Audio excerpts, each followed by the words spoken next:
En esta presentación que se titula Manejo de relaves en agua de mar, voy a hablar sobre los principales resultados que hemos encontrado con mi grupo de investigación respecto a esta temática y también voy a hacer una revisión bien general sobre los fundamentos del espesamiento, visto desde un punto de vista tecnológico, pero también considerando ciertos aspectos que suceden en escala microscópica. En este caso me refiero a lo que ocurre durante la agregación de partículas. El espesamiento es la principal operación de sólido líquido que se emplea para extraer agua desde los relaves mineros. Acá se usan espesadores que son equipos grandes, con forma cilíndrica. Acá puse una representación esquemática que creo que describe súper bien los principales componentes de un espesador, que consta lógicamente de una alimentación que corresponde a las colas de flotación que vienen desde arriba. Ingresan al feedwell del espesador en donde se produce el contacto con los reactivos químicos, en este caso fundamentalmente floculantes, y luego, luego esta pulpa floculada ingresa al espesador y comienza a sedimentar por efectos gravitacionales. Por eso que puse acá una foto de Isaac Newton recibiendo un par de manzanazos en la cabeza. Eh, las partículas sedimentan y se generan dos corrientes de salida. Un overflow de agua clarificada que se recupera y se vuelve a utilizar en las operaciones de agua hacia arriba.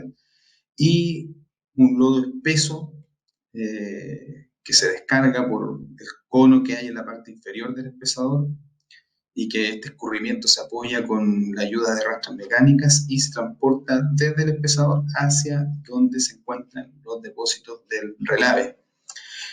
Existen diferentes tecnologías de espesamiento. Hay espesadores que tienen que difieren mucho en sus características, ya sea en su tamaño, en sus rendimientos, en sus costos. Hablar de costos me refiero a costos de impresión, costos de operación, costos de mantención. Y la selección se hace fundamentalmente considerando las necesidades propias de cada planta. Esto porque cada compañía tiene sus propios desafíos, sus propios requerimientos, y en base a eso siempre se va a hacer la selección o se va a diseñar el circuito. Eh, por ejemplo, lo que ocurre con Minera Centinela es que ellos, por normativas legales, tienen que cumplir con un relave con ciertas características. Sus depósitos no pueden bajar de un 65% en peso de sólidos. Y esas características del relave se logran solo con ciertos tipos de tecnología. En este caso, lo que hace la compañía es utilizar tres pesadores de alta densidad y tres pesadores en pasta, que son los equipos más robustos eh, que hay disponibles en el mercado. Los feedwells, que están acá en la imagen de abajo, los feedwells es la zona del equipo en donde se produce el contacto entre la pulpa, que viene de las etapas de flotación, y el floculante. También hay muchas configuraciones. El mercado ofrece una variedad de feedwell bien amplia y que tienen diferentes características diferentes características para promover el mezclado entre partículas. Algunos lo hacen de forma bien agresiva, otros hacen un mezclado un poco más cuidadoso. Todos tratan de hacer un mezclado eficiente y de hacer una distribución homogénea de la pulpa cuando ingresa al espesador. Lo que se hace en el feedwell es promover agregación mediante floculación. Acá se utilizan reactivos poliméricos que son floculantes, que en el caso particular de la industria minera se emplean poliacrilamidas aniónicas de altos pesos moleculares. Ese grado aniónico se lo dan monómeros de acrilato. Ahora, ¿por qué acrilato? ¿Por qué aniónico? ¿Por qué acrilamidas? Bueno, eso tal vez requiere una profundización un poco más grande desde un punto de vista químico y no lo voy a abordar por lo menos en esta presentación. Pero sí voy a mencionar de que estos reactivos se absorben a la superficie del sólido a través de diferentes configuraciones. Como se ve acá, pueden ser configuraciones trains, loops, tails. Bueno, y algunas de estas configuraciones permiten formar lo que se llama como puentes poliméricos. Que el puente polimérico es un mecanismo que permite la agregación de partículas, especialmente las configuraciones de loops y tails. Acá, mediante el puente polimérico, el floculante se puede pegar a varias partículas simultáneamente, se muestra en esta representación esquemática, formando agregados como se llega a esta imagen D. Y estos agregados son más masivos, son grandes, que al final comienzan a sedimentar o mejoran la sedimentación de las partículas.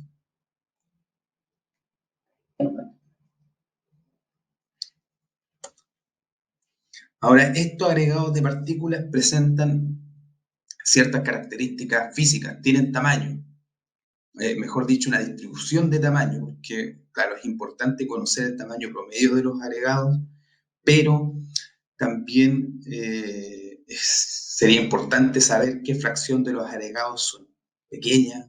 Agregados chicos siempre se van a asociar con bajas calidades del agua que se recupera en las etapas de espesamiento. También es importante conocer qué fracción de los agregados son muy grandes. Uno tiende a pensar que flóculos grandes es mejor para el proceso porque habría una sedimentación más expedita, más rápida. En general eso es así, pero no siempre. Hay casos particulares donde tener sedimentaciones muy altas puede jugar un poco en contra. Eh, los agregados tienen estructura. La estructura que se puede representar de manera bien eficiente a través de dos parámetros, que es la densidad del flóculo o su dimensión fractal. Los agregados también se podrán imaginar que están propensos a romperse. Acá las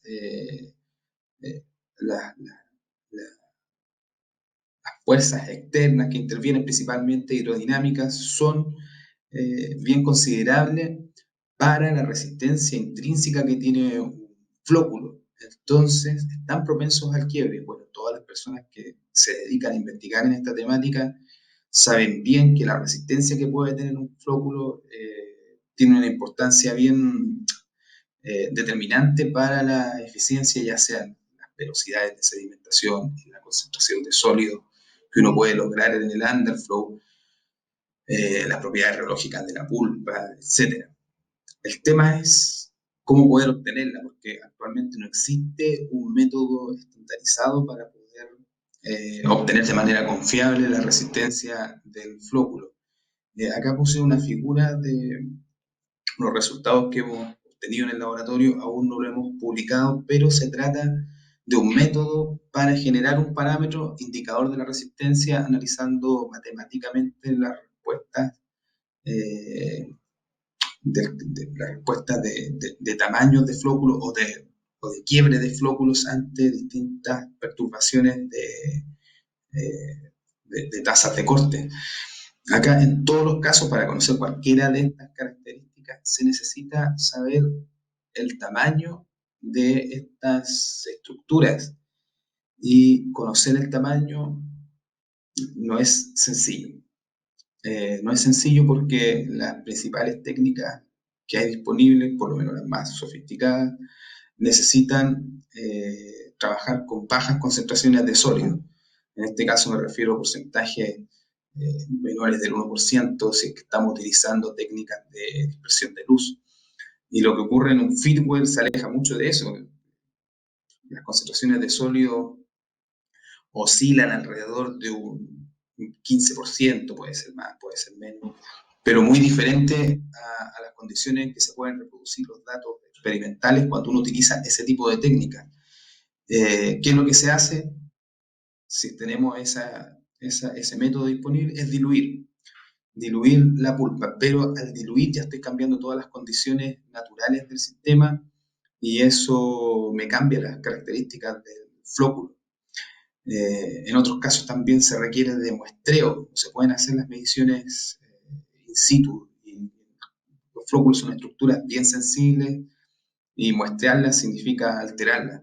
Entonces son bien, bien poco prácticas la mayoría de las técnicas, por lo menos para la aplicación que nosotros le queremos dar, que es conocer los estados de agregación en un espesador minero, porque si analizamos floculación, no sé, en otro tipo de, de sectores productivos, o por ejemplo en el tratamiento de aguas residuales, que operan con condiciones similares a las que pueden trabajar las técnicas de dispersión de luz.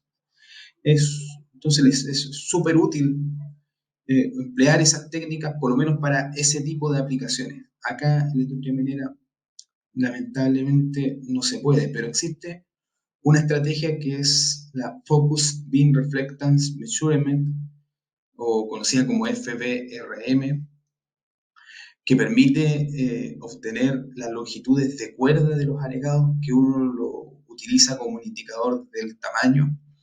Y la gracia que tiene esto es que permite llegar a concentraciones de sólidos bien altas, por lo menos concentraciones de sólidos que están dentro del rango aplicable para la industria minera, y también es muy fácil de trabajar con este instrumento porque es simplemente una sonda que uno la puede introducir en cualquier sistema y puede hacer mediciones in situ. Entonces los valores que uno obtiene acá son realmente relevantes para poder analizar los fenómenos de floculación. El tema es que es escasa, son pocos grupos los que la tienen disponible porque es una tecnología muy cara. Pero afortunadamente en mi departamento se adjudicaron un Fondequip y la pudieron adquirir, así que le hemos sacado harto provecho, no solo en lo que respecta a trabajo de floculación, eso es lo que hago yo, sino que también hay colegas que están utilizándola para analizar fenómenos de cristalización, de nucleación, y la verdad es que es un instrumento que ha dejado muy satisfecho, por lo menos a gran parte de los investigadores de la Universidad de Antofagasta. En cuanto a nosotros, este último año hemos hecho varias publicaciones en buenas revistas utilizando la sonda FBRM. Hemos logrado hacer caracterizaciones muy sofisticadas de los agregados, y acá voy a mostrar una figura que a mí me dejó muy satisfecho también, muy conforme, porque logramos relacionar la dimensión fractal de un flóculo con los valores de yield stress. En el fondo encontramos ciertos patrones de comportamiento que variaban al cambiar la intensidad de mezclado dentro del sistema. Acá fue interesante poder relacionar una propiedad o un número tan íntimo de los flóculos como es su dimensión fractal, que es una representación ya estandarizada sobre su estructura, con, con una característica o con una propiedad macroscópica que tiene mucho interés industrial, como es el yield stress, que al final define la eficiencia de muchas etapas dentro del circuito de concentración. Por ejemplo, define qué tan expedito va a ser la descarga del overflow en el empesador, define los costos que involucra su bombeo desde el empesador hacia los depósitos de relaves. También nos ayuda a seleccionar las mejores estrategias de depósito. Y bueno, este fue el primer trabajo en esta temática en donde se logró relacionar y obtener estos patrones de comportamiento que vinculan esta propiedad macroscópica con la estructura interna a nivel microscópica de las redes de partículas que componen la suspensión.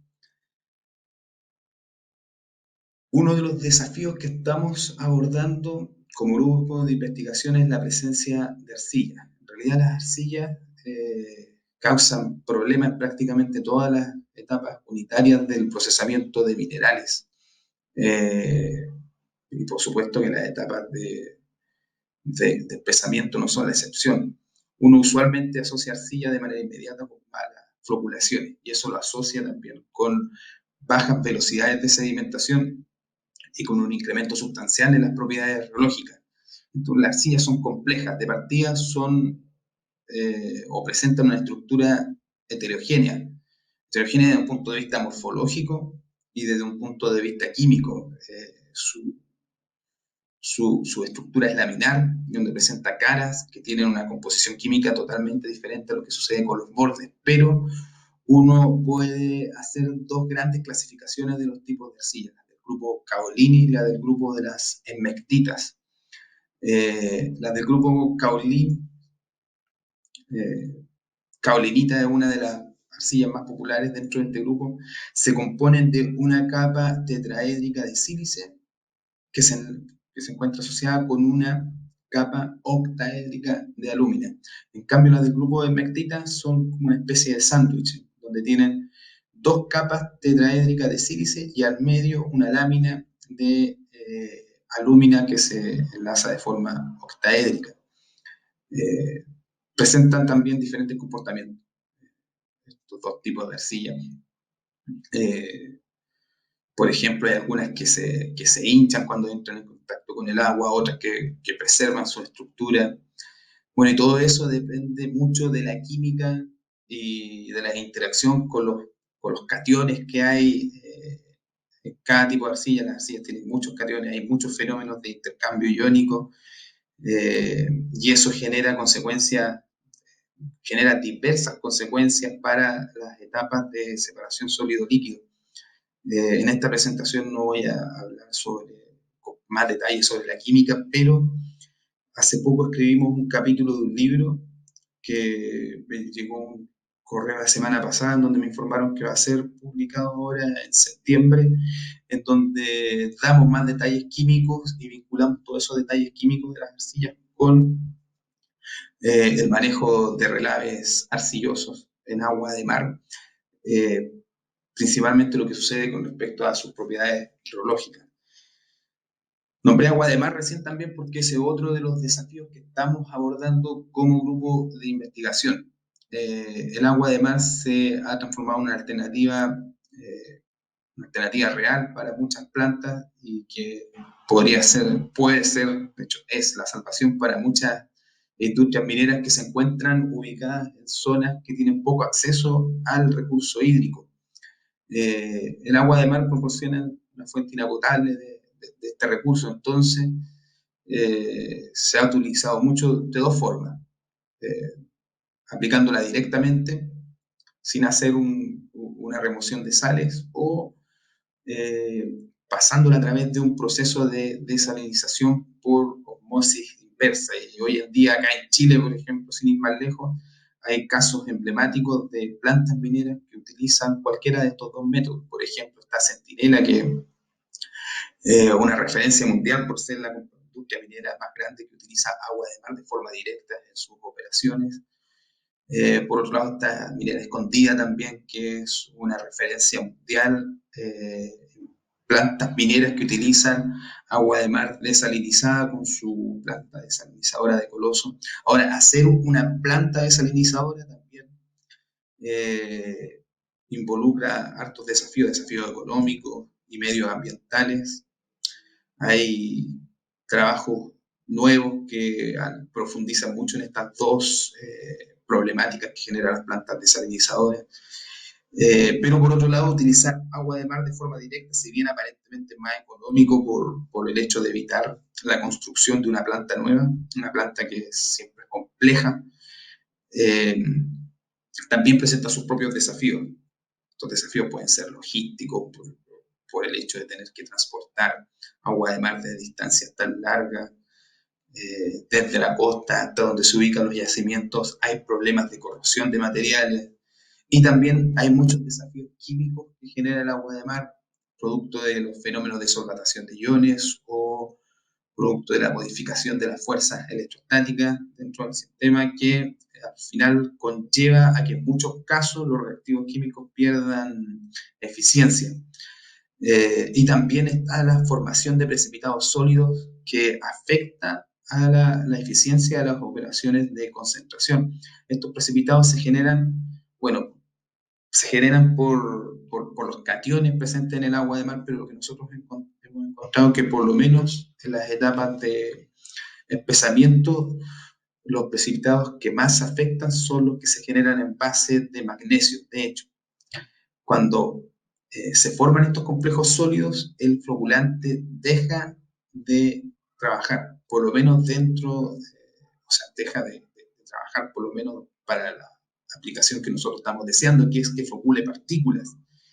Y la eficiencia cae radicalmente. Acá tenemos un gráfico donde analizamos el efecto del pH sobre la velocidad de sedimentación de un relave bien arcilloso en agua de mar, y sabemos que bueno, la curva negra corresponde a la velocidad de sedimentación, que a partir de cierto pH la sedimentación cae abruptamente y es el pH en donde aparecen estos complejos sólidos de magnesio. Hicimos una publicación, salió este paper, los motivos por el cual sucede esto, de por qué el precipitado de magnesio es tan dañino, aún lo estamos investigando, pero hemos encontrado ya hartas razones que explican esta pérdida de eficiencia. Tenemos un par de publicaciones y algunas que vienen en camino donde nos permiten generar mayor conocimiento para tratar de explicar estos resultados. Eh, pero bueno, ya supimos que el magnesio hacía mal, era dañino para el rendimiento de un flocculante. Entonces nos preguntamos qué pasa si retiramos el magnesio del agua de mar, solo el magnesio. Bueno, las estrategias de remoción de iones, no, principalmente de los iones divalentes del agua de mar, son muy antiguas. Hay métodos que tienen más de 40 años donde se propone que uno puede retirar iones de calcio, de magnesio, adicionando mezclas de reactivos, de agentes alcalinizantes. Uno forma los precipitados, después simplemente filtra el agua y queda un agua de mar con contenido reducido de estos cationes. También hay otras estrategias un poco más modernas, como considerar una atmósfera rica en CO2 para formar precipitados, especialmente los de carbonato, o el uso de biotecnología, que ya es aún más moderno. De hecho, bueno, hemos utilizado todas estas técnicas en nuestro laboratorio y todas hemos obtenido resultados bien exitosos. Cuando sacamos el magnesio, la eficiencia se disparó. Me refiero en términos positivos. Eh, fue muy Fue muy sorprendente cómo mejoraba el rendimiento del floculante simplemente al retirar el magnesio del agua de mar. No profundizamos en el calcio, en realidad no nos preocupamos de retirar el calcio porque los análisis previos indicaron de que no era relevante hacer esfuerzos en quitar este ion porque no causaba daños significativos. Y con cada una de estas estrategias hemos tenido resultados interesantes, los hemos publicado en buenas revistas. Acá puse 3 artículos que creo que, sí, los 3 son de este año. Los 3 son de este año, bueno, con cada uno de los métodos que mencioné anteriormente. Ahora, la pregunta es si es que la remoción de magnesio es rentable. Y bueno, la evaluación de eso no es sencilla. No es sencilla. Primero porque tenemos que saber de que trabajar a condiciones altamente alcalinas sin hacer un tratamiento previo al agua de mar es impracticable hoy en día, porque el agua de mar presenta un efecto buffer que estanca el pH y no nos permite, bueno, sí nos permite, pero después de mucho esfuerzo, llegar a un pH que sea agradable para las etapas de flotación. Lo que se hace actualmente es simplemente trabajar a pH natural y utilizar reactivos sustitutos para depresar pirita. Bueno, eso también es un tema que requiere una profundización aparte. Tampoco lo voy a describir mucho en esta charla, pero, pero claro, si no consideramos un tratamiento previo al agua de mar, es impracticable llegar a pH alto. Ahora, ese tratamiento es caro.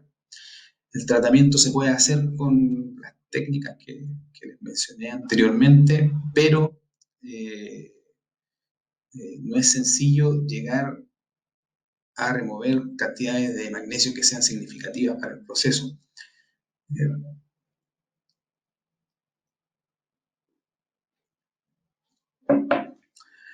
Pero la respuesta de si es que es rentable o no es rentable requiere de un análisis más complejo, porque habría que evaluar cuáles son las necesidades de la planta, cuál es la holgura que hay respecto a la recuperación de minerales, cuál es la holgura respecto a la disponibilidad de recursos hídricos. Tal vez el agua es tan escasa que necesariamente hay que invertir en opciones que, aunque sean más caras, por lo menos están disponibles. Pero en resumen, a la fecha sigue siendo un método caro y por lo menos en nuestras investigaciones estamos tratando de generar protocolos o métodos experimentales que conduzcan a remociones de magnesio un poco más económicas y que sean una real alternativa para el mercado. Por lo menos ya hemos encontrado de que removiendo el magnesio se mejora mucho la eficiencia de los procesos, desde flotación hasta el manejo de relave. Acá no mencioné nada sobre reología, pero increíblemente también hay muchos beneficios en las propiedades reológicas de las pulpas. En resumen, aún tenemos mucho por investigar. Gracias por su atención.